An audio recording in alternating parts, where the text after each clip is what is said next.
L'idée, c'est de se dire qu'il y a sûrement une place dans ce marché de la décoration entre de très grands leaders, très grosses entreprises, et puis plein de petites sociétés, et essayer de créer une société bien structurée, bien organisée, une PME qui pourrait devenir une ETI à terme, au milieu de tout ça. On a cette opportunité avec le groupe La Bruyère, on l'a saisie parce que la vision derrière tout ça, c'est d'avoir une entreprise avec des marques, des vraies marques, pour se différencier de la concurrence, des marques internationales, et à terme, avoir une distribution internationale et multicanale.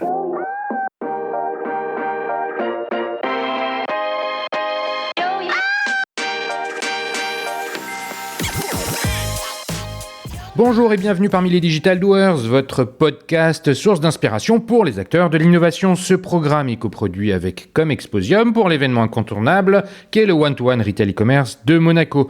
Je suis Cyril Duplessis, acteur du changement dans le digital depuis plus de 20 ans. Je donne ici la parole aux personnalités de notre écosystème en France, qu'ils soient prestataires, annonceurs, marques, retailers ou pure players. Ils sont des acteurs engagés dans leur business et l'innovation fait partie de leur quotidien. Source intarissable d'inspiration, je vous propose une conversation dynamique et sincère pour vous donner accès à leur retour d'expérience, leur vision et leur analyse sur les tendances et les perspectives marché. Depuis juillet 2019, les Digital Doers rassemblent des témoignages uniques et de grande qualité directement accessibles ici même, mais aussi sur les chaînes partenaires. En effet, je produis et anime des chaînes de podcast pour compte de tiers, c'est-à-dire pour des prestataires de services, du retail et du e-commerce. Le concept est simple, inviter un prospect à venir discuter de votre problématique avec un expert maison dans une conversation tripartite. Vous êtes intéressé? N'hésitez pas à me contacter directement sur le site lesdigitaldoers.com ou via LinkedIn.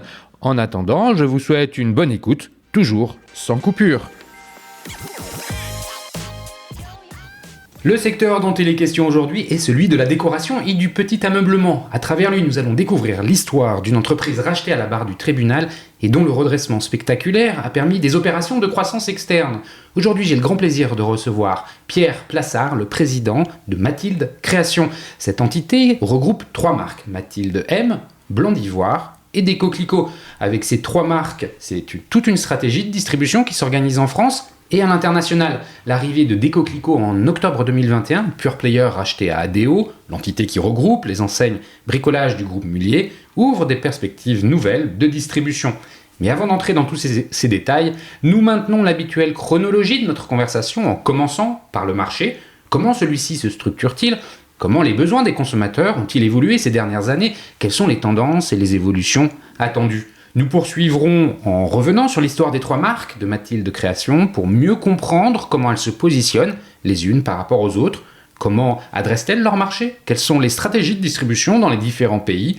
Quelles sont les ambitions du groupe ? Enfin, nous reviendrons aux consommateurs, acteurs centraux de tout commerce, afin de parler relations clients, acquisition, fidélisation, data, CRM ou encore réseaux sociaux. Bref, des sujets qui s'annoncent passionnants. Mais avant de commencer, Pierre, peux-tu te présenter en quelques mots ? Bonjour Cyril, donc en quelques mots, si tu veux, moi j'ai longtemps travaillé chez L'Oréal, j'ai eu la chance de travailler 16 ans chez L'Oréal, et à partir de l'année 2000, j'ai eu la chance de partir à l'étranger. Attends, t'as travaillé 16 ans chez L'Oréal, mais t'es un profil quoi ? T'es ingénieur commercial, t'es quoi ? Alors, j'ai travaillé dans le marketing et la vente, principalement, donc je suis commercial. J'ai fait une école de commerce, voilà, donc j'ai démarré par une école de commerce, et puis après chez L'Oréal. Donc j'ai travaillé 16 ans, 10 ans, plus de 10 ans à l'international, où j'ai eu la chance de travailler sur divers marchés, au Maroc, en Pologne, en Chine, où j'ai dirigé dans tous ces pays une division, la division cosmétique active, qui gère les marques en pharmacie de L'Oréal. Et si tu veux, ça a été pour moi une opportunité extraordinaire parce que j'ai appris la vente, j'ai appris le marketing et puis j'ai appris à me frotter à des marchés que je connaissais pas. Quand tu débarques à 32 ans au Maroc, tu vois, tu découvres quelque chose de totalement différent de ce que tu as connu en France. D'abord, tu es dans un petit marché et puis des consommateurs qui sont différents et des moyens d'adresser ces consommateurs aussi totalement différents. Donc ça a été une aventure formidable et puis en 2010, j'ai eu envie de changer, j'ai eu envie de partir un peu à une nouvelle aventure et tu vas quitter L'Oréal, mais c'est ça ? Ouais, je quitte L'Oréal. Avant de quitter L'Oréal, attends, jusque quand même 16 ans, c'est le Maroc, c'est la Pologne, c'est la Chine. Ce sont quand même 3 marchés fondamentalement différents. Il y a le Maghreb d'un côté, l'Europe de l'Est et puis l'Asie. C'est quoi les dénominateurs communs ? Parce qu'on voit on imagine beaucoup de différences. Ouais. Mais il y en a des dénominateurs communs? Il n'y en a pas beaucoup. Parce qu'il y a des consommateurs très très différents, d'autant plus que, si tu veux, on parle souvent d'une concurrence qui est différente, parce qu'à l'époque où j'ai eu la chance de travailler dans ces marchés, il y avait aussi une concurrence locale. Maintenant, c'est sûrement plus international. Je me suis un peu détaché du marché. Les dénominateurs communs, je veux dire, c'est la force de L'Oréal à l'époque. C'est des marques très fortes qui sont capables de s'imposer sur ces marchés tout en gardant leur identité. Moi, c'est ce que j'ai retenu, si tu veux. Après, t'exécutes de manière différente parce que t'as pas les mêmes clients. T'as pas les mêmes supports, mais si tu veux, tes marques sont les mêmes et il faut affirmer la puissance de ces marques pour pouvoir gagner des parts de marché. Et là, c'est ce que j'ai retenu, c'est la puissance des marques qui est capable de s'imposer au Maroc, en Pologne ou en Chine. Avec une stratégie de distribution wholesale dans ces pays-là. Dans ces pays-là. Alors, ce qu'il y a de marrant, tu vois, j'ai vu émerger en Chine le digital, vraiment très très fort. Là, c'est quelles années à peu près? C'est 2009-2010, où je vois apparaître le début de la vente en ligne. Et qui permet d'aller chercher des consommateurs dans des zones où on n'a pas de distribution. Voilà, on n'était pas capable de couvrir la totalité du territoire chinois, et on voit que le digital va prendre le pas, va compenser les endroits où on n'a pas de point de vente. Ça, c'est la première des choses que j'ai constatées, et j'ai vu l'opportunité énorme, parce que ça nous a permis d'aller chercher de nouveaux consommateurs dans des zones où on n'était pas présent. Ça, c'est intéressant. Et vous aviez, en tant qu'entité chinoise de L'Oréal, les mains libres pour organiser la stratégie de diffusion online, ou alors c'était quand même orchestré depuis la France? Alors, à l'époque, c'était vraiment les débuts, et c'était local, très local. Donc, voilà, c'était le début de cette activité. On avait les mains libres, mais après, bien sûr, comme il y a une stratégie globale, stratégie internationale, je pense que c'est rentré dans les rails, et ça a suivi une stratégie internationale. Oui, donc là, tu as eu les premiers contacts avec des Alibaba et des gens comme ça? Ouais, c'était ça le début. Et tu avais le vente privé local aussi, qui s'appelait, j'ai perdu son nom, Mei, je crois, qui se lançait aussi à l'époque, et c'était un ancien de L'Oréal qui lançait ce site, quoi. Donc oui, c'était l'émergence, quoi. C'était le tout début. T'as appris le chinois? Non. Trop compliqué. Je suis pas resté très longtemps, je suis resté un peu plus de 2 ans, et ça demande beaucoup de temps, beaucoup d'énergie. Ouais, j'imagine. C'est ce que tout le monde dit. Je serais resté plus longtemps, je l'aurais fait. Tu dis donc, ces années L'Oréal t'ont permis quand même de comprendre la dimension internationale et les différences qui existent d'un marché à un autre en termes de consommateurs, les besoins qui sont pas les mêmes, la façon de les adresser. Tu as aussi vécu finalement un turning point, parce que la stratégie L'Oréal habituelle jusqu'à 2010, comme tu le dis, c'était quand même du wholesale, exclusivement du wholesale. Et là, elle devient online avec du D2C. Ouais, c'est ça. Ça évolue. Ça évolue vite. 2010, tu changes. Je change. Et complètement. Tu vois, je vais vers le digital, puisque je deviens patron de Voyage Privé France. Voilà, des rencontres me donnent cette opportunité. Deux idées derrière tout ça. L'envie de partir vers quelque chose de plus entrepreneurial. Voilà. J'ai adoré L'Oréal, je trouvais ça formidable, mais j'avais besoin de quelque chose d'un peu plus petit, où je sentais que j'allais avoir plus d'impact sur ce qui se passait. Et puis de me frotter au digital. Je voyais le truc monter, je me suis dit que c'était maintenant ou jamais, même si j'avais un peu de retard par rapport à ce qui se passait en France ou en Europe, je me dis il faut y aller, quoi. Et c'est comme ça que je saisis l'opportunité de Voyage Privé. Voilà. Et si tu veux... Et de Voyage Privé, là, tu restes combien de temps? J'y reste 3 ans. 3 ans. Ta lettre de mission, globalement, chez Voyage Privé, alors c'est marrant parce que c'était le site, je ne veux pas dire de bêtises, je fais de mémoire, mais avait été créé quelques années avant, 5-6 ans, était en pleine explosion. Le site était atteignait 200 millions d'euros de chiffre d'affaires, et il fallait structurer, il fallait organiser. Alors comme j'avais la chance d'avoir une grosse expérience chez L'Oréal, qui est quand même un grand groupe qui apporte de la structure, c'était la lettre de mission. C'était organiser les achats, c'était essayer d'être le plus efficace possible pour faire croître le site. Et ça a été l'objectif. D'accord. Tu es resté 3 ans. T'en ressors avec quoi comme asset? C'est quoi qu'est-ce que tu as appris? Parce que là, on a compris ta lettre de mission. Il a fallu l'appliquer, jouer cette partition. Ça se passe plus ou moins comme on l'imagine. Globalement, t'en ressors avec quoi comme bagage? Si tu veux, j'ai appris une grande chose, c'est que c'est difficile, très difficile, de changer de secteur et de mode de distribution en même temps. Moi, c'est ce que j'ai appris. Pour moi, ça m'a apporté beaucoup d'humilité, parce que quand on vient d'un grand groupe, on a plus ou moins bien réussi sa carrière, on arrive, on est un peu, on se dit, on va être capable de tout changer. Et là, je m'affronte à deux choses, un réseau de distribution, un moyen de distribution que je connais pas, parce que je venais du wholesale et c'est du digital, et l'industrie du tourisme que je connais pas aussi. Et ça demande beaucoup de travail, parce que tu n'as pas les automatismes.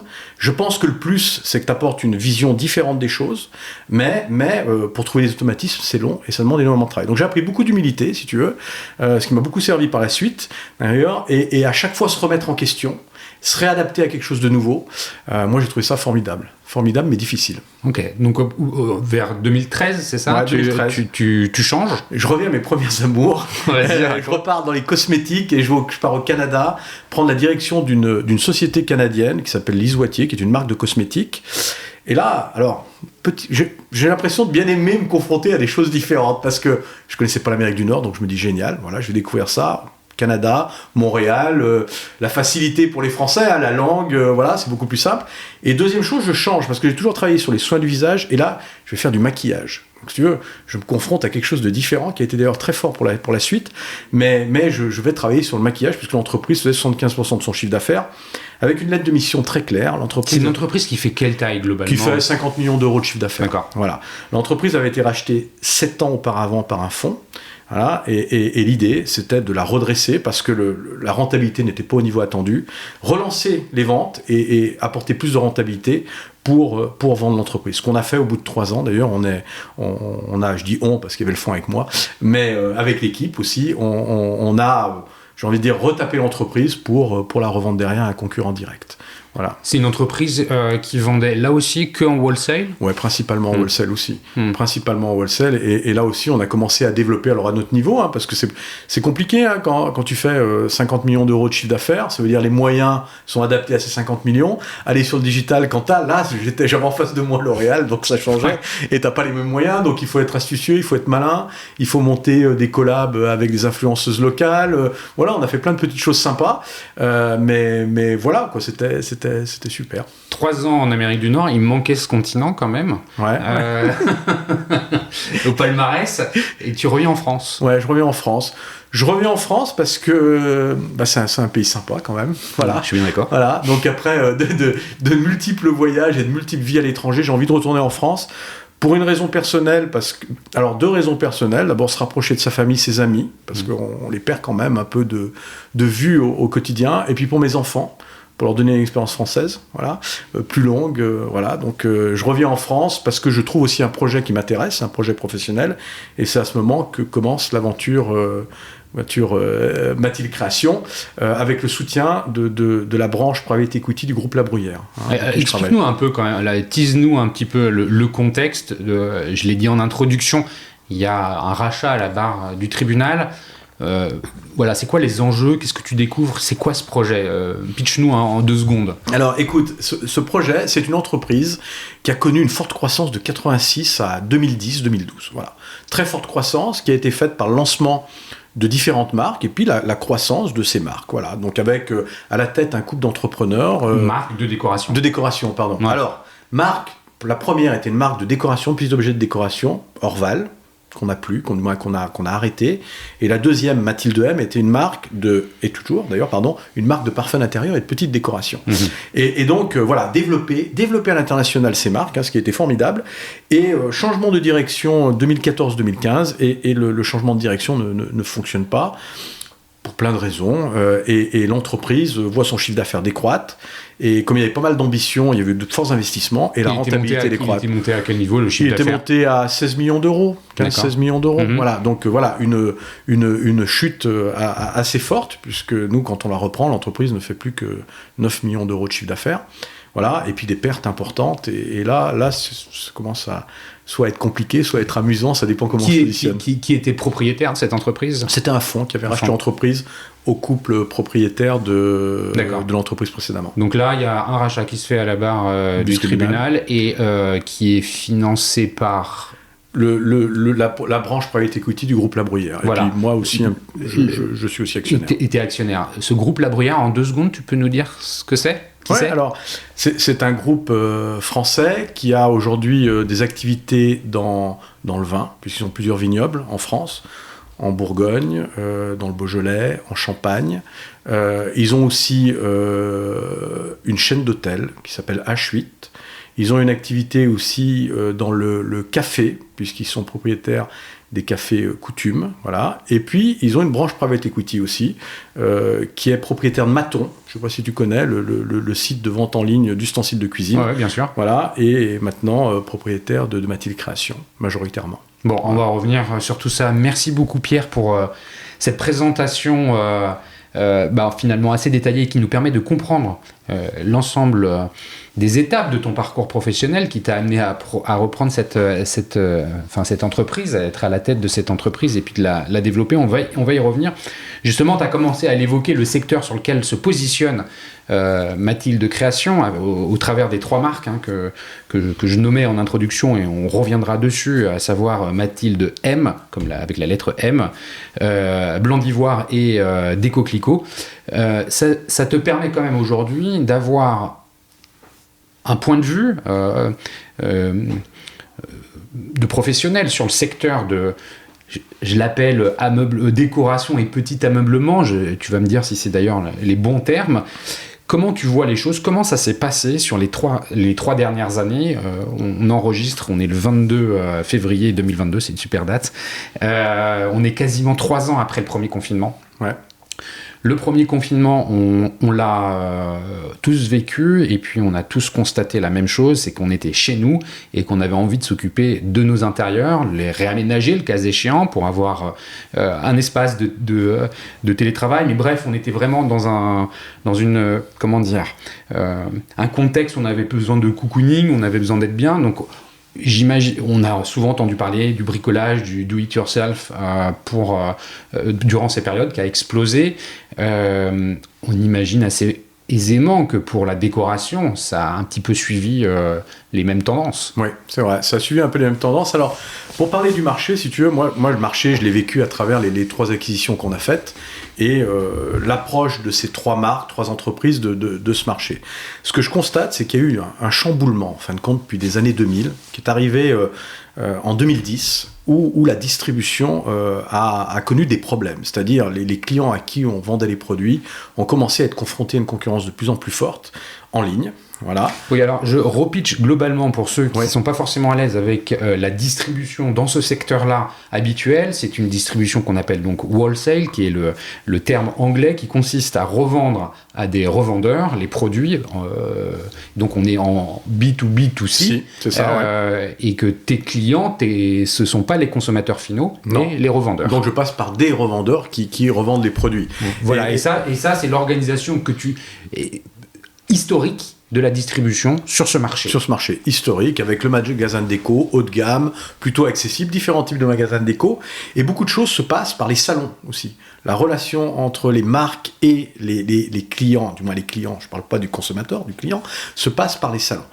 Et ça, c'est vrai, jusqu'à l'arrivée de plusieurs choses. D'abord, de chaînes structurées, comme Maison du Monde, voilà, qui ont une concurrence énorme par rapport à ces boutiques, et puis le digital avec des gens comme Med.com, comme Made in Design, comme La Redoute aujourd'hui qui vend de la décoration d'intérieur. Donc tout ça a été chamboulé, et ces marques, je parle des miennes en particulier parce qu'elles le reflètent totalement, les 3 marques qu'on a rachetées, moi les 2 qui étaient en wholesale, avaient été très, très prospères jusqu'à ce chamboulement, et là elles ont commencé à connaître des difficultés parce que la distribution devenant plus petite, plus recentrée, ça a été plus dur pour écouler les produits. Et là donc voilà, ça a été pour moi le grand chamboulement du marché. Le deuxième chamboulement, c'est que les goûts des consommateurs aussi évoluent fortement. Vas-y, parlons-nous de ça un peu, parce qu'on était dans c'était quoi les tendances, et qu'est-ce qui a changé, et comment ça s'explique? Alors, je peux pas te parler de toutes les tendances, mais moi, ce que je vois dans ce qu'on fait, nous, on est sur un style plutôt classique avec nos marques, et le classique des années 2000 à 2010, c'était un classique qu'on appelle shabby chic, un peu provençal, puis aujourd'hui, c'est plus du tout la même chose. Hein, on a des pointes d'ethnique, on a même des meubles classiques qui sont repensés, on a tout ce qui est brocante qui revient à la mode et qui revient fortement à la mode, donc tout est perturbé. Et puis surtout avant, il y avait un style monostyle, souvent aujourd'hui les gens mélangent les styles. Et tout ça a perturbé le marché et a perturbé des marques. Je prends l'exemple de Blanc d'Ivoire, qui avait pignon sur rue de 2000 à 2013-2014, avec un style bien affirmé, un peu les mêmes créations. Et tout est chamboulé à partir de 2013-2014, parce que le consommateur attend quelque chose de différent, parce qu'il y a des marques wholesale et des marques en ligne qui lui ont apporté d'autres choses. Donc tout change. Ce que tu es en train de dire, c'est que finalement, ces nouveaux entrants sur les marchés, tu as parlé de certaines DNVB comme Made, comme Made in Design, on peut en rajouter d'autres comme Milibou, viennent proposer quelque chose de différent de ce qui existe dans le monde wholesale, pour pouvoir exister et justifier finalement leur présence. Ouais, voilà, c'est ça. Il y a ça, et puis le deuxième chamboulement très fort, c'est le prix. Parce que ces marques en ligne, marques ou sites en ligne, ayant moins d'intermédiaires dans la chaîne de valeur, proposent des prix attractifs. Et ça donne un accès à des produits, je ne parle pas de marque, mais ça donne un accès à des produits que le consommateur n'avait pas précédemment. Et d'ailleurs, des marques qui, autrefois, pouvaient sembler un peu comme has-been, ringardes, deviennent attractives. Il y a des marques très, très grand public ou des chaînes très grand public aujourd'hui qui deviennent attractives par ce système, quoi. Donc, il y a vraiment un chamboulement sur le marché qui fait que, moi j'en parle dans mon cas pour Blanc d'Ivoire, ça devient très compliqué parce que cette concurrence est très dure. On n'a plus la distribution qu'on voulait, donc c'est pas simple. Et un peu la même chose sur Mathilde M, même si Mathilde M a une approche plus masse, donc plus facile pour trouver sa distribution et aussi plus abordable en termes de prix, donc moins concurrencé par ce prix en ligne.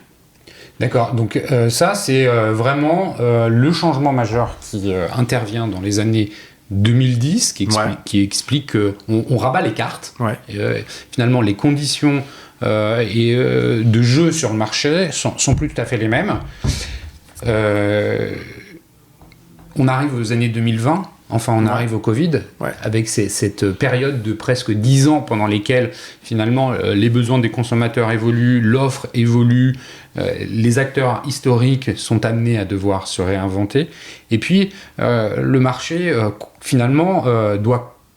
Comment ça se passe, finalement, en 2019 là, alors, pour des marques comme nous, si tu veux, quand ça arrive, le confinement 2020, c'est très dur.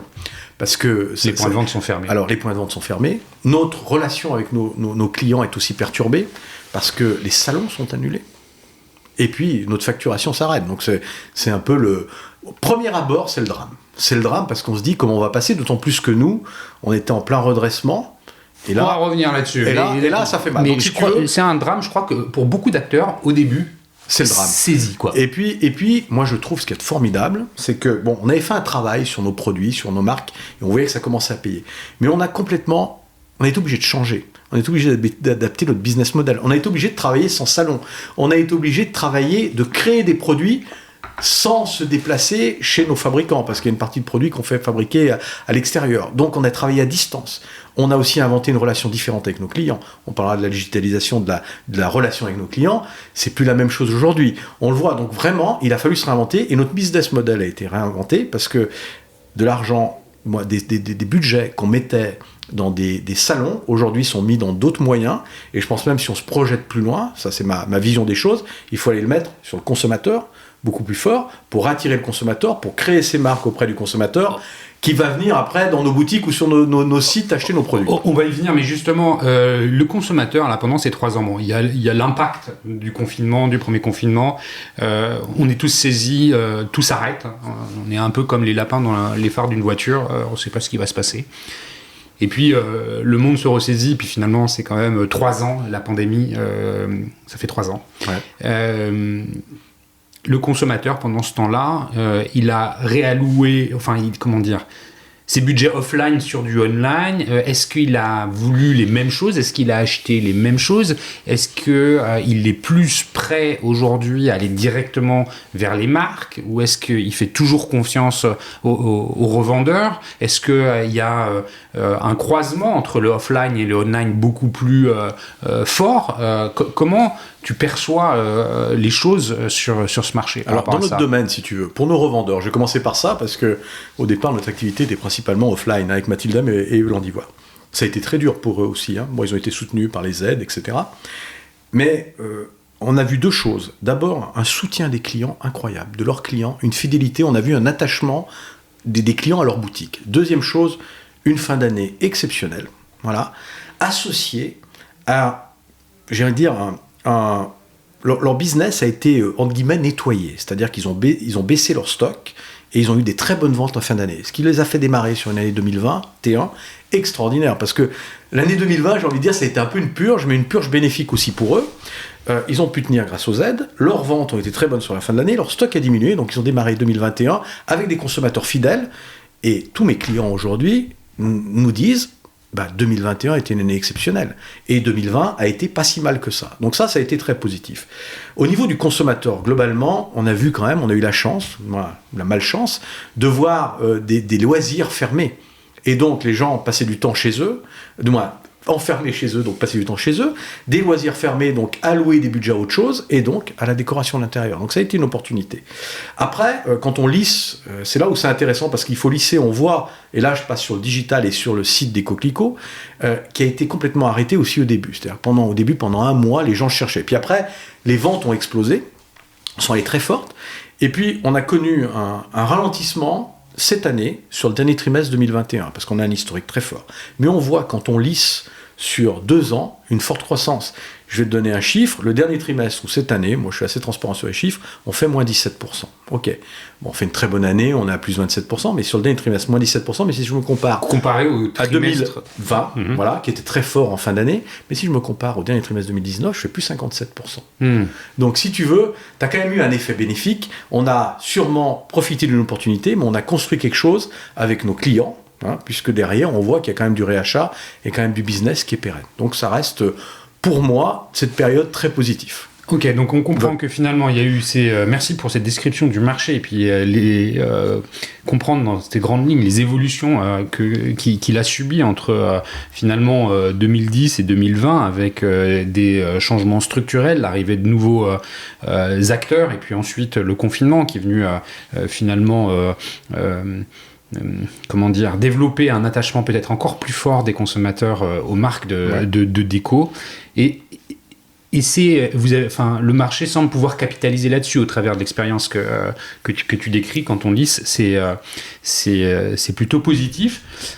On a bien compris maintenant le contexte. On sait dans quel marché tu évolues. On va arriver maintenant sur la proposition de valeur de Mathilde Création, enfin des propositions de valeur. En fait, j'aimerais bien que tu continues l'histoire où tu l'as laissé à la barre du tribunal avec le rachat de cette première marque, Mathilde M, puis des 2 autres qui sont arrivés.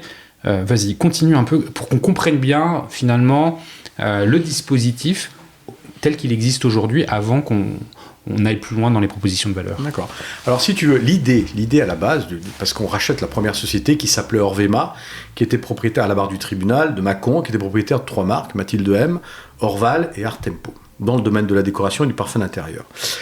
L'idée, c'est de se dire qu'il y a sûrement une place dans ce marché de la décoration entre de très grands leaders, très grosses entreprises, et puis plein de petites sociétés, et essayer de créer, moi j'aime pas le terme groupe parce que je trouve ça un peu prétentieux, mais une société bien structurée, bien organisée, une PME qui pourrait devenir une ETI à terme, voilà, au milieu de tout ça. Donc on a cette opportunité avec le groupe La Bruyère, on l'a saisie parce que la vision derrière tout ça, c'est d'avoir une entreprise avec des marques, des vraies marques, pour se différencier de la concurrence, des marques internationales, voilà, et à terme, avoir une distribution internationale et multicanale pour pouvoir tenir dans les moments les plus difficiles. Je vais y revenir. Et donc, ce premier achat, on garde que Mathilde M. Pourquoi ? Parce qu'il y avait une entreprise, il y avait une marque Art Tempo, fleurs artificielles parfumées, concept un peu compliqué, on préfère arrêter. Orval, qui était la marque la plus ancienne, on essaie de la relancer, on n'y arrive pas parce que trop concurrencée par des marques accessibles de petites décorations. Et on garde Mathilde M parce que Mathilde M, j'engage tout le monde à aller voir le site pour la marque, elle a vraiment, cette marque, un ADN, un positionnement clairement défini, voilà, qui était un peu, j'ai envie de dire, l'offre produit avait un peu était un peu ringarde, pour dire ce qu'il en faut quand on a repris, qu'il fallait repenser ce qu'on a fait, mais le positionnement était là et elle se différenciait de ce qui existait sur le marché. Le positionnement, c'est quoi? C'est milieu de gamme, haut de gamme? Alors, c'est quoi? Comment on le définit, le positionnement? J'ai envie de dire que c'est du mastige. C'est une marque... c'est bon, je ne connaissais pas ce mot, j'aime bien, j'achète. Accessible avec un côté prestige. C'est-à-dire qu'on a des prix accessibles, mais ce qu'on voit de nos consommatrices, c'est quand elles achètent un produit Mathilde M, ce sont des femmes. C'est un univers très féminin. Quand elles achètent du Mathilde M, elles ont là le sentiment d'acheter un produit de prestige. Alors on a du parfum, ça joue, du parfum fabriqué en France, voilà. Puis on a la petite décoration qui est sympa, avec de la création. Tous les produits sont créés en interne. Donc elles ont l'impression d'acheter quelque chose de... Elles ont le sentiment, et c'est une vérité, d'acheter quelque chose de qualité, à un prix abordable. Donc voilà, le positionnement mastige. Et si tu veux, on trouve que cette marque, donc le positionnement, avec un style très classique, qu'on a repensé, c'est-à-dire on l'a mis à l'ordre du jour. Par exemple, au niveau des couleurs, on était sur le blanc, sur le gris, on a injecté des couleurs, du rose, pour un peu faire vivre un peu plus la création. Ça, comment tu le fais en fait? Tu gardes les équipes que tu as quand tu arrives, ou alors tu vas aller chercher d'autres talents pour pouvoir repenser, parce que c'est quand même quelque chose qui n'est pas simple. Quand tu prends une entreprise, tu prends aussi et surtout les personnes qui sont dans cette entreprise-là. Est-ce qu'il est nécessaire d'injecter du sang neuf, entre guillemets? Est-ce que finalement il y a ce qu'il faut en interne pour repenser l'entreprise? Comment on fait avec ça? Il faut un bon équilibre entre les deux. C'est-à-dire, je pense qu'il ne faut jamais trahir le passé, parce qu'il y a plein de bonnes choses à aller chercher. Donc automatiquement, il faut garder des gens, et il faut injecter du sang neuf, avec quelque chose qui se fait assez naturellement, des gens qui partent parce qu'ils ne croient plus au projet, ou parce que ce qu'on propose ne les intéresse pas, voilà. Et donc on fait rentrer des nouveaux qui vont apporter des idées nouvelles. Mais moi, ce que je demande, c'est toujours respecter le passé.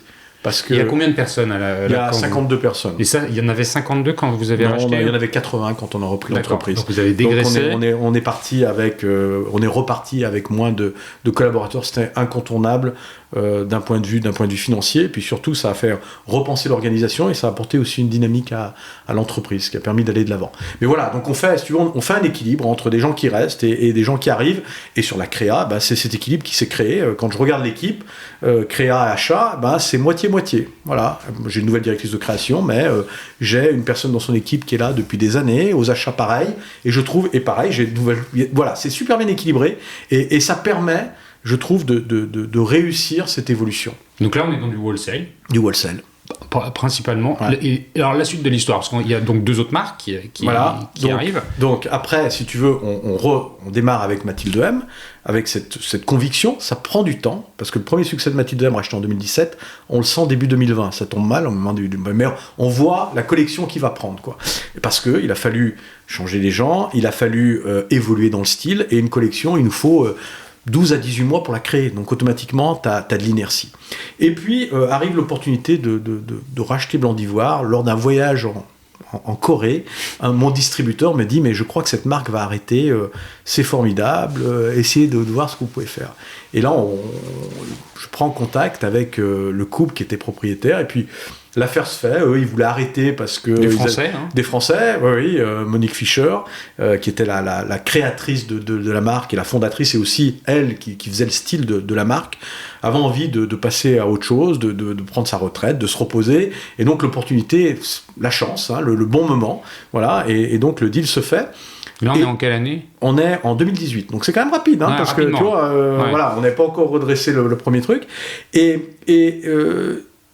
Même secteur, la déco, mais j'ai envie de dire, on apprend aussi en faisant une petite erreur, on se dit, c'est la même chose. Non, c'est pas la même chose, parce que d'un côté, j'ai une marque qui va vendre du parfum, du petit objet de déco, accessible, diffusion très large, et là, j'achète une marque haut de gamme, une marque qui va avoir une distribution sélective avec des produits chers.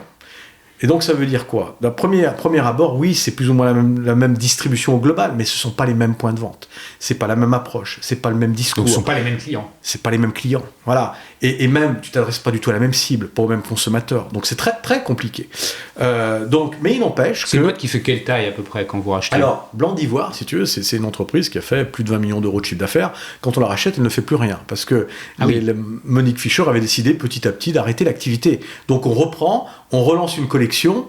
On arrive sur Maison Object, notre nouvelle collection, alors un peu de produits qui venaient des collections précédentes de Blanc d'Ivoire. Puis petit à petit, on injecte des nouveautés, puis on fait évoluer. Aujourd'hui, on fait 3 millions d'euros sur Blanc d'Ivoire.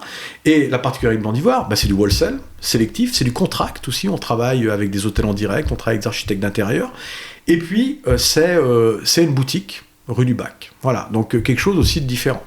Mais c'est intéressant parce que c'est totalement complémentaire. Donc là, je garde mon idée première de dire j'ai une structure commune avec pas du marketing, de la finance, de la logistique, et puis pour chacune des marques, j'ai de la créa et une approche commerciale différente. Voilà.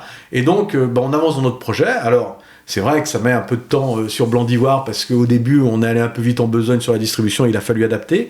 Mais on voit aujourd'hui qu'on va dans la bonne direction. Donc voilà comment, si tu veux, Mathilde M, Blanc d'Ivoire, l'entreprise s'est structurée au fur et à mesure de ces 4 ans qui sont bientôt 5, qui sont derrière nous. Et alors, je le disais en introduction, il y a 6 mois maintenant, ou un peu plus, c'est ça, 6 mois, il y a des coquelicots qui arrivaient. Ouais, des coquelicots qui arrivent. Là, c'est encore autre chose. Alors, c'est encore autre chose, mais alors, si tu veux, des coquelicots, oui, c'est le digital, c'est un site qui a évolué. C'est ce qui m'a plu, parce que au départ, des coquelicots en 2002, donc toute une histoire, hein, c'est quand même... le site a été créé en 2002, c'est revendre des marques en ligne. D'accord ? Ça, c'est Laurence Rougeau, qui est toujours dans l'équipe, c'est son projet. Et puis, petit à petit, il y a un tournant stratégique qui se fait, c'est que le site revend des marques en ligne, mais crée aussi ses propres marques. Et ça, c'est la nouveauté, c'est-à-dire d'un site qui ne revendait que des marques qui ne lui appartenaient pas. Aujourd'hui, 80% du chiffre d'affaires est fait par les propres marques de Décoquelicot. Oui, ça veut dire qu'il passe du statut de distributeur à celui de marque. De marque digitale, quoi. Et si tu veux... la marque s'appelle Décoquelicot. Alors, il y a plusieurs marques. Aujourd'hui, il y a 5 marques. Il y a Décoquelicot, il y a Casaterra, il y a Passage Vernet, il y a 5 marques. Et si tu veux, ce qui est très intéressant, c'est que ces marques permettent de se différencier de la concurrence. Et d'un point de vue économique, ça permet aussi d'avoir une marge plus importante. Donc, moi, ça m'a séduit parce que ça rentre aussi dans notre stratégie, c'est-à-dire des marques, voilà, tu vois, du digital. Alors là, le troisième brique de ma stratégie arrive, c'est-à-dire que je fais vraiment du multicanal, puisque je vais m'attaquer au digital. Il manque juste un truc dans des coquelicots, ce que j'ai pas dit précédemment, c'est que les 2 autres marques, Mathilde M et Blanc d'Ivoire, étaient vendues dans 50 pays, donc international. Il manque que l'internationalisation. Mais ça rentre parfaitement dans ce qu'on veut faire, avec une distribution différente, mais totalement complémentaire. Et sur les produits, là aussi, c'est complémentaire. C'est différent, mais complémentaire. C'est-à-dire qu'on est sur une proposition, l'offre, qui est de la petite déco, du meuble, du textile, en ligne, à un prix abordable. Voilà. Et j'ai pas ça parce que j'ai d'un côté du parfum et de la petite déco, j'ai de la déco haut de gamme avec Blanc d'Ivoire, donc ça se complète. Et les marques se cannibalisent pas, ils sont totalement complémentaires. Donc là, il y a une cohérence industrielle quelque part qui se construit, et puis tu as commencé à en parler effectivement de l'international, de la dimension multicanale de la distribution. C'est intéressant de t'entendre parler de ça. Comment en fait tu vas capitaliser sur tout ça ? Comment tu vas... Parce qu'aujourd'hui, les sites de Mathilde M et Blanc d'Ivoire vendent aussi en ligne. Comment tu vas pouvoir mutualiser un certain nombre de choses ? Est-ce que Mathilde M et Blanc d'Ivoire vont aussi être distribués sur des coquelicots ? Et puis finalement, l'international, c'est du wholesale aujourd'hui. Est-ce que l'international, c'est aussi du digital demain ? Bref, c'est quoi les plans de développement ? Alors les plans de développement, alors il y en a plein. Hein. Et avant ça, une petite question. Globalement, maintenant qu'il y a ces 3 acteurs, ces 3 marques, ça représente quelle taille de chiffre d'affaires ? C'est 19 millions d'euros de chiffre d'affaires au total. Okay. Voilà. Avec 40% au total de ces 19 millions, 40% international et 40% en ligne. Donc je trouve que on commence à avoir un équilibre sympa. Alors, les plans de développement, si tu veux, il y en a plein. Tout d'abord, alors je ne sais pas comment commencer, si tu veux, mais ce que nous a apporté des coquelicots et comment on se projette avec des coquelicots. D'abord, des coquelicots va nous apporter, bien sûr, un site, des marques et un business additionnel. Voilà, ça c'est la première chose. Et on a envie de le développer en tant que tel. On n'a pas acheté des coquelicots en se disant ça va nous apporter une expertise dans le digital. Non. Ce qui nous intéressait, c'est le site et ses marques. La deuxième chose, c'est le digital. C'est-à-dire que ça nous a apporté cette expertise digitale. Tu parlais des ventes de Mathilde M et Blanc d'Ivoire en ligne, c'est 5% du chiffre d'affaires. C'est ridicule. Des coquelicots, c'est un pure player, c'est 100% du chiffre d'affaires. Donc, ça va permettre sur Mathilde M et Blanc d'Ivoire, avec échange dans les équipes, sûrement des mutualisations de fonctions, d'aller très vite, si tu veux, du moins d'accélérer notre développement digital sur Mathilde M et Blanc d'Ivoire. Donc ça, un gain énorme pour nos deux marques. Après, j'ai envie de dire la réciprocité, c'est que notre expertise en wholesale va nous permettre de vendre certains de nos produits des coquelicots dans le wholesale. C'est-à-dire que pour moi, c'est une opportunité parce que ça va permettre de faire connaître nos produits. Et je crois, moi... Des coquelicots, aujourd'hui, c'est uniquement en France ? Alors, ça va être le quatrième point, c'est qu'il y a aussi, si tu veux, des coquelicots qu'en France. Alors, je suis très prudent là-dessus, et c'est une projection plutôt 2023-2024, mais on a une culture très internationale sur le reste.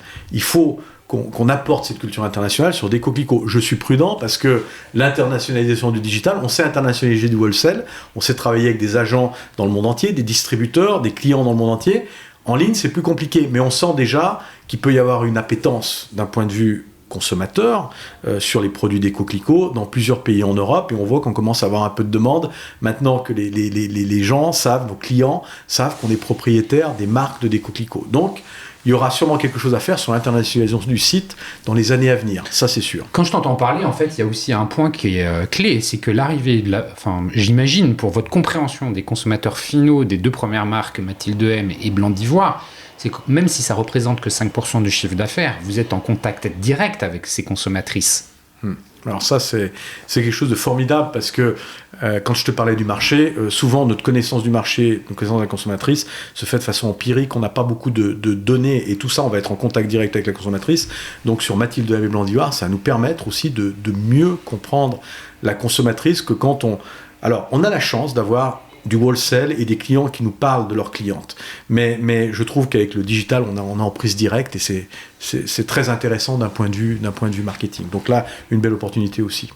Je vais aller titiller le petit point qui, dans les schémas qui habituels, celui que tu décris avec une vente, des ventes en wholesale, donc des distributeurs avec qui il y a une relation historique qui a été créée. Comment perçoivent-ils finalement la vente en direct au travers du canal digital ?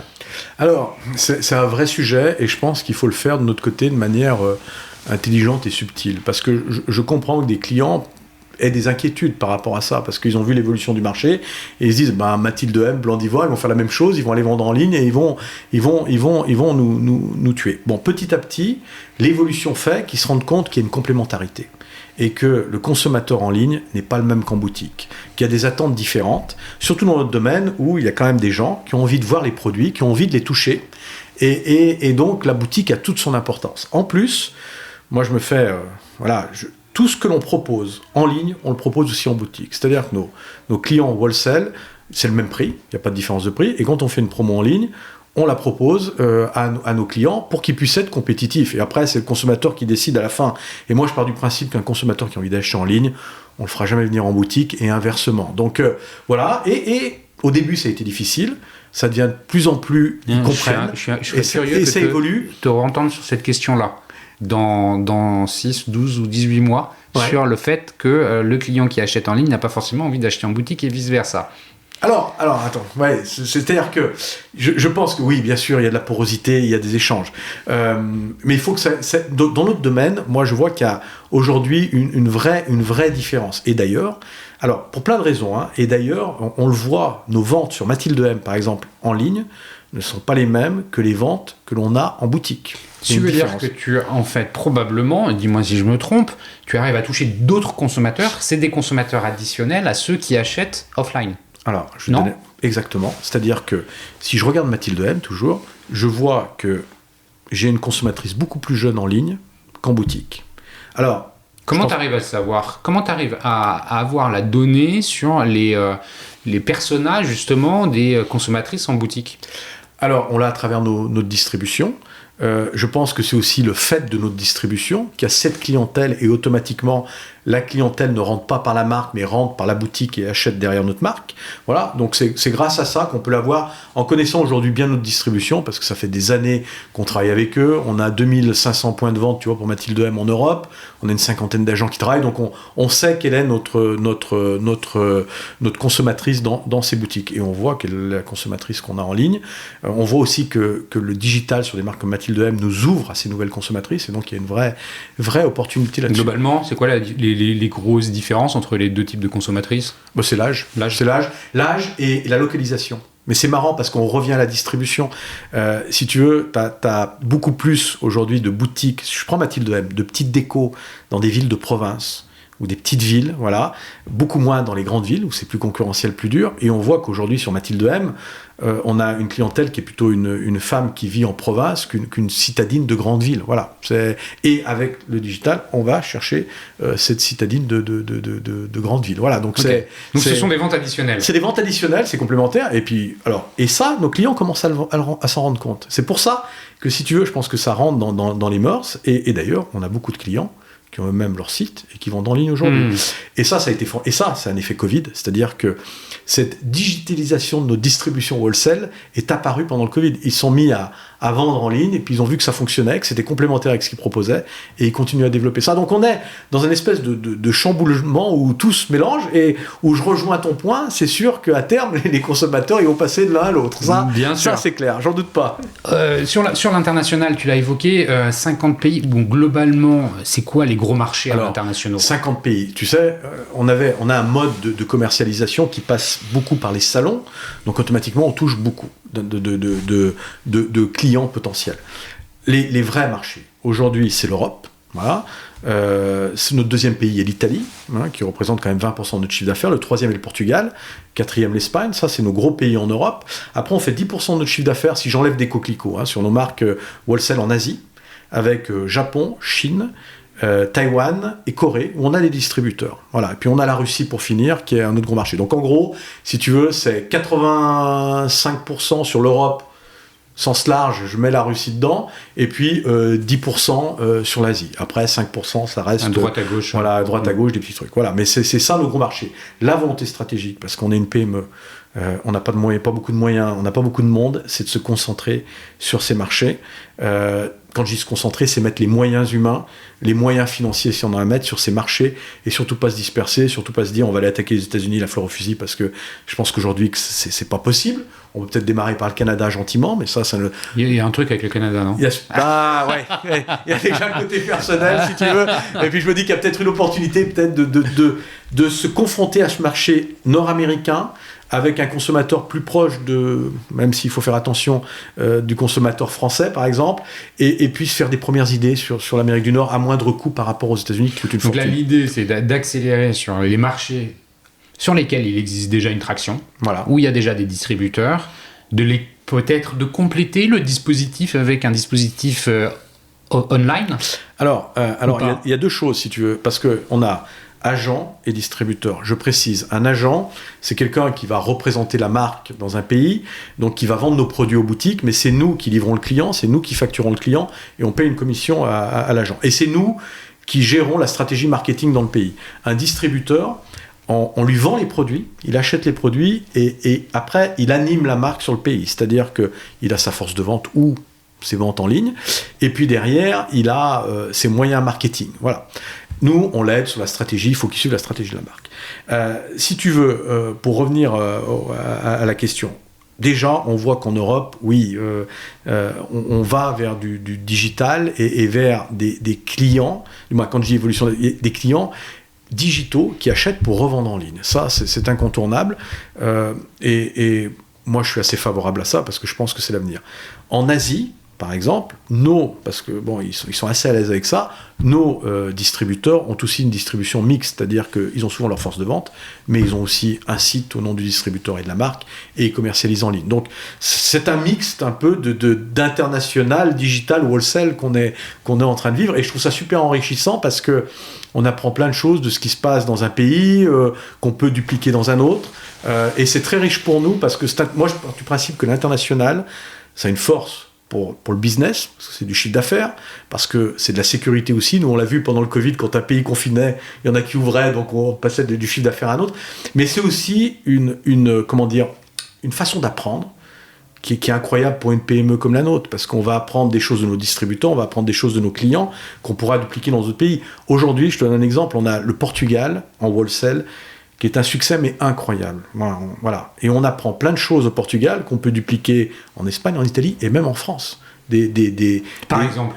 Alors, je vais te donner un exemple, c'est le rôle, on a des agents, d'accord ? C'est le rôle et le métier de cet agent, de cette commerciale, qui a su évoluer, qui aujourd'hui, avant d'être qui est plus une personne qui va vendre à la boutique, bien sûr elle vend, mais elle va l'accompagner dans le sell-out. Alors, si des gens m'entendent et qui sont dans des réseaux de distribution hyper modernes, ils vont dire mais c'est quoi ce côté ringard ? Mais chez nous, on a encore des commerciaux où une fois qu'on a passé la commande, on part du point de vente et puis advienne que pourra. Et cette commerciale, elle a compris, donc elle fait du merchandising en point de vente, elle forme les équipes et derrière il y a du conseil, donc elle a compris. Et tout ça, ça nous aide vachement à éduquer le reste de notre force de vente et la faire évoluer. Voilà, et donc moi je trouve ça super riche. C'est intéressant ce que tu dis. Je voudrais aussi t'entendre sur le sujet des places de marché. Oui. Finalement, quand je t'entends parler, tu me dis je saisis les opportunités où elles se trouvent. Le distributeur, le grossiste qui revend en ligne, je trouve ça très bien parce que c'est le sens de l'histoire. Quand on voit que ça fonctionne avec une commerciale qui fait un accompagnement et quelque part qui a des actions de fidélisation de ses clients, ça fonctionne. Pourquoi tu ne vends pas sur Amazon en Espagne et en Italie ? Alors, très bon point. Alors, j'ai dit il faut le faire subtilement et par étapes. Par exemple, sur des coquelicots, on est présent sur toutes les places de marché possibles et imaginables parce que on n'a pas ce problème de double distribution et surtout, les places de marché correspondent au positionnement de la marque et tu trouves sur la place de marché un environnement concurrentiel qui respecte la marque. Pour arriver sur une place de marché, pour aller sur une place de marché, il faut que cet environnement concurrentiel soit respecté. Si je prends l'exemple de Blanc d'Ivoire, pour des questions d'image, je ne peux pas vendre Blanc d'Ivoire n'importe où. Et pour des questions aussi de respect de ma distribution. Aujourd'hui, je me vois mal vendre un canapé à plus de 3 000 € dans un environnement qui ne correspond pas à ce canapé. Et donc, je pense que c'est dangereux pour la marque, pour l'image de la marque, et c'est dangereux vis-à-vis de ma distribution qui ne comprendra pas un politique de distribution. Après, si je suis cohérent dans la politique de distribution, c'est-à-dire que si je vends dans des boutiques où le prix moyen du produit est à 15-20 €, et si en ligne, je suis sur une place de marché où le prix moyen est à 15-20 € avec des positionnements similaires, j'ai pas de problème. Mais je peux pas faire des choses complètement décalées. Et je trouve qu'on a réussi à garder la confiance de notre distribution, parce qu'on ne fait pas n'importe quoi, et on ne va pas n'importe où avec nos marques, et on adapte pour avoir quelque chose de cohérent avec la stratégie de la marque. Bon, écoute, c'est très clair. Merci pour ça. Pour un peu les ambitions du groupe, merci de voir un peu où ça va. Je le disais en introduction, je voudrais qu'on finisse notre conversation sur les sujets plus marketing, relations clients, données, réseaux sociaux. On l'a brièvement évoqué ensemble. Avant qu'on commence à enregistrer, tu me disais que justement, tu avais structuré une verticale marketing dans l'organisation de ton entreprise. Est-ce que tu peux nous dire un peu comment vous y prenez, comment vous voyez les choses ? Qu'est-ce qui a déjà été construit ? Qu'est-ce qui reste à construire sur des sujets de relations clients, d'acquisition, de fidélisation ? Comment vous faites ? Alors, si tu veux, ce que je disais, une petite parenthèse par rapport à l'organisation, sur Mathilde M et Blanc d'Ivoire, on a une vraie équipe marketing. C'est-à-dire qu'on a une équipe créa, achat, et à côté de ça, on a une équipe marketing qui travaille deux choses, qui travaille le marché, la consommatrice, pour alimenter la créa de ces données et pour que la créa, bien sûr, crée aussi en tenant compte de la cible qu'on veut avoir et du marché, pas faire n'importe quoi, pas être déconnecté du marché et de la consommatrice. Et puis, elle travaille aussi sur les marques. Donc ça, c'est une petite parenthèse, je trouve, qui est assez forte chez nous et qui fait la différence. Et donc, globalement, on a une envie de comprendre la consommatrice. Maintenant, on est petit. Donc, on a peu de données. Tu l'as vu, on s'informe comment on connaît notre consommatrice. C'est soit en ligne parce qu'on a des données sur la consommatrice, soit parce qu'à travers nos boutiques, on a pas mal d'informations. Donc, je pousse les équipes à aller sur le terrain pour comprendre ce qui se passe. Après, les réseaux sociaux. Là aussi, on est petit, on a des petites structures pour gérer ça.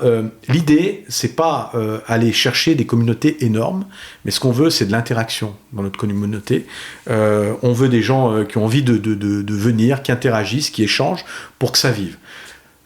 pour être honnête, on a un travail monstrueux là-dessus, surtout que ce soit sur Mathilde M, sur Blanc d'Ivoire, sur des coquelicots, parce que quand on est des petites sociétés, ça a toujours été fait d'une manière artisanale, voilà, mais ça prend plutôt pas mal. Hein. On a des communautés, par exemple sur Instagram, si je prends Mathilde M, c'est entre 15 et 20 000 followers, et des coquelicots, on a plus de 70 000. Donc on a quand même quelque chose, on a de la matière.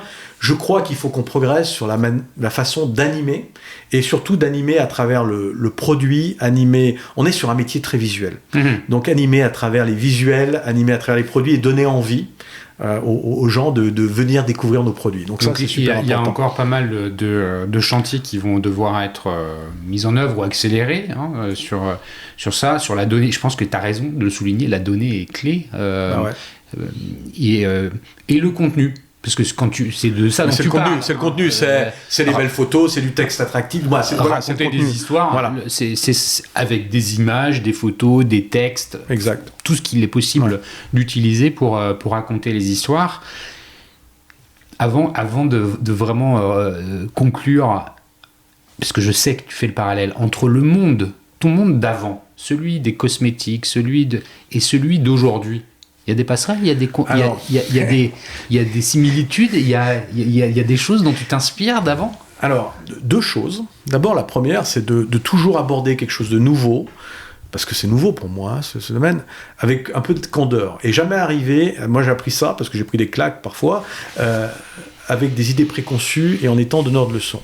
Donc regardez, quand je te dis l'histoire est importante, souvent je trouve qu'il y a des gens, ils disent maintenant cette marque a périclité parce qu'ils étaient nuls, non mais ils ont été bons à une époque. Donc regardons ce qu'ils ont fait et respectons ce qu'ils ont fait. Peut-être qu'on sera pas meilleur, donc toi aborder avec beaucoup de candeur, beaucoup d'humilité. Voilà, je trouve que ça c'est super important. Après, c'est pas pour autant qu'il faut pas avoir des idées nouvelles. Et je pense que ce que je trouve très intéressant aujourd'hui dans ce qui m'arrive, j'arrive avec des idées nouvelles, parce que quand tu as fait plusieurs années dans les cosmétiques en passant par le tourisme en ligne, tu te dis, mais tu apportes des idées nouvelles qui peuvent un peu chambouler. Moi, si tu veux, je connaissais pas ce business qui passait par des salons, et donc j'ai toujours insisté pour qu'on aille chercher le consommateur en direct, sur nos marques, avec nos moyens, mais ça chamboule un peu, et je trouve que ça fait évoluer, mais il faut pas tout casser. Et puis, il y a une similitude que j'ai découvert, je t'ai dit, j'ai découvert le maquillage au Canada sur l'Isoitier, je ne connaissais pas ce secteur, et je trouve, je ne suis pas un grand spécialiste du maquillage, mais moi j'en ai retenu une chose, c'est un subtil équilibre entre de la créativité et un côté très rationnel. Si tu fais que de la créativité dans le maquillage, tu vas te planter parce que tu vas être hors marché, tu vas pas être rentable. Et je trouve que ce que j'ai appris à travers le maquillage, je pense que c'est vrai pour la déco. C'est-à-dire qu'il faut bien sûr être capable de créer, capable d'inspirer le consommateur, de lui apporter quelque chose de nouveau, mais il faut aussi être très rationnel en lui apportant des choses où tu es sûr que ça va marcher et où tu vas gagner de l'argent. Voilà. Donc cet équilibre, moi je l'ai appris avec le maquillage et j'essaye de l'adapter, on essaye de l'adapter dans l'équipe. Oui, il faut que les créas s'expriment, mais derrière, il faut qu'on soit carré d'un point de vue financier et d'un point de vue créatif, c'est-à-dire qu'on met toujours un cadre. Je reste persuadé que la création fonctionne que si on met un cadre.